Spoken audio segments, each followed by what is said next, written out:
really, the crux of that passage of Scripture just means this. Those that are passionate about going out to reap something, they're going to reap something. Because that's what their passion is. This is what I want to do. I'm going to put myself into this. I'm going to give my all to this thing. Something we ought to give our all to is the gospel. And here's what I know. Until we get a burden for the lost, for what eternity without Christ will really be like, I'm telling you, we'll do nothing to reach the lost. Until we really understand and get a burden for where their eternity will be spent, we will do nothing. So Paul wanted to persuade men of the gospel.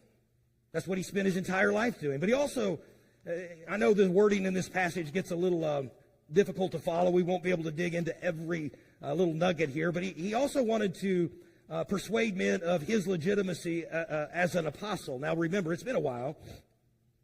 But back in the first couple of chapters of 2 Corinthians, his credentials as an apostle were being questioned. People were challenging him, saying, listen, if he was really an apostle of the Lord, he wouldn't be suffering the way that he's suffering.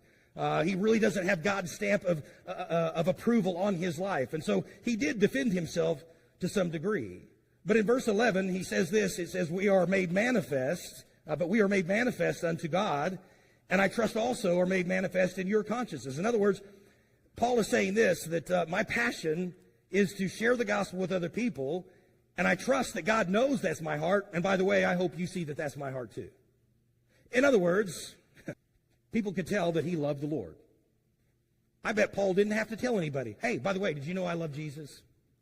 I'm pretty sure that they got the message every time they were around the Apostle Paul. I'm going to use Brother Bob as an example. Let me ask you a question, Brother Bob. Do you love telling people about Jesus?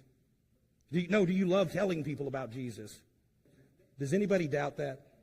If you know Brother Bob at all, you know he loves the gospel. He's given his entire life to sharing the gospel. He's still trying to get me saved. It's why he writes these tracts out for us. And he hands them out because he wants people to hear the gospel. You don't have to have Bob tell you, I love Jesus. It's part of his life. It's part of who he is. It's his passion. I don't know that I've ever met anybody that loves the gospel personally more than Brother Bob does. And I think probably all of you would agree with that. And so I'm not trying to embarrass Brother Bob here. I'm just saying this. When you know somebody that loves Jesus, they don't have to tell you they love Jesus. There's just something about them that you know. There's something different about that person. And Paul wanted to convince them, wanted them to know, hey, listen, this is why I'm doing what I'm doing. This is why I'm persuaded to share the gospel, because I love what Jesus Christ has done in my own life.